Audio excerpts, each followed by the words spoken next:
Bom dia, pessoal. Hoje, segunda-feira, né? Vamos falar sobre proposição. O que é a proposição? É uma das partes do sermão. A proposição também está presente no debate, a proposição também está presente no discurso, que são outros tipos textuais diferentes do sermão. Mas como a gente está estudando o sermão, né? Então a gente vai falar da proposição dentro do sermão. A gente já falou na aula passada o que é sermão, né? A gente fez algumas definições na aula retrasada, né? Na 15 dias. Na semana passada a gente falou da introdução, que é a primeira sessão, né? Ou primeira parte do sermão. E agora a gente vai falar da proposição, que é a segunda parte, ficando faltando aí o desenvolvimento e a conclusão. Falou que a introdução precisa despertar a atenção e a simpatia do ouvinte, apresentar o tema, ser interessante, clara, simples, breve e direta, precisa conduzir a proposição e ter um gancho. Isso tudo precisa ter na introdução do sermão. E aí vocês fizeram a atividade na semana passada sobre introdução dissertativa, que também né, o sermão é um texto dissertativo, então a introdução ela se assemelha bastante aí dos outros tipos textuais também.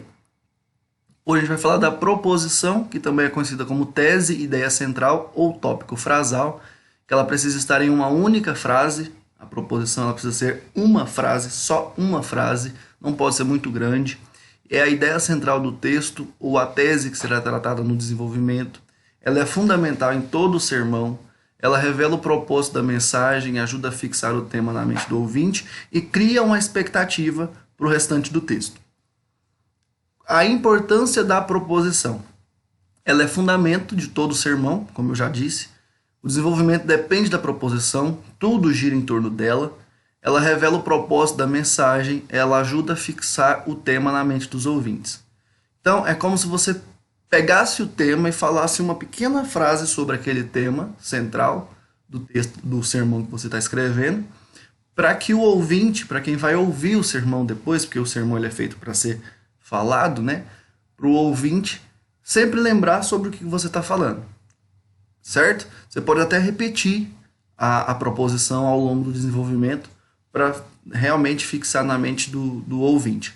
Mas assim que termina a introdução, você já solta a proposição para que a pessoa se lembre qual que é o tema do seu sermão até o final do texto. As características da proposição. Ela revela a ideia central do texto, expressa uma verdade, tá? Ela não pode ser uma mentira, ela não pode ser uma inverdade, ela não pode ser fake news. Ela precisa ser verdade. Ela apresenta algo que será meditado no desenvolvimento. É uma afirmação específica, você também não pode fazer uma proposição com a negativa ou com a pergunta. Ela sempre precisa ser uma afirmativa. Ela é uma declaração positiva. O que quer dizer que é uma declaração positiva? Ela é para cima, ela é sempre para cima. Ela sempre vai fazer, a pessoa que está ouvindo, ela precisa sempre estar atenta que a proposição é algo positivo na vida dela, é algo bom na vida dela. E ela precisa caber em uma frase. Erros que precisam ser evitados na proposição. Criar uma expectativa que ela não será satisfeita no desenvolvimento. Por exemplo, se você falar que é algo bom demais, excelente, e no desenvolvimento você não falar exatamente aquilo que você pretendia falar. Ou antecipar pontos que deveriam ficar no desenvolvimento. A proposição ela é diferente do desenvolvimento, principalmente nesse ponto. No desenvolvimento você vai pegar aquele tema, você vai pegar aquela proposição e vai fazer vários tópicos, vai, como que a gente pode dizer, dissecar, dividir, desmembrar a proposição em vários pontos que serão discutidos ao longo do desenvolvimento. Mas ela especificamente ela não pode, né, tá ali repetida várias vezes ao longo do desenvolvimento. Falando do mesmo assunto, falando da mesma forma. E aí a gente tem alguns tipos de proposição, que eu vou falar um pouquinho sobre cada uma delas. Primeiro, uma verdade a ser provada. O que quer dizer isso? Como eu disse para vocês, a proposição precisa ser uma verdade. E essa verdade precisa ser provada no desenvolvimento. Você tem que provar que é verdade no desenvolvimento. Esse é um tipo de proposição. O segundo tipo de proposição é um problema a ser solucionado. Como eu disse, não pode ser uma interrogação nem uma negação, né? A proposição ela precisa ser uma afirmação. Você pode apontar um problema que existe na sociedade, na religião, na vida, na moral. E aí esse problema também você precisa dar uma solução para esse problema ao longo do desenvolvimento e da conclusão do sermão. Ou ela pode ser uma necessidade a ser satisfeita. O que quer dizer isso?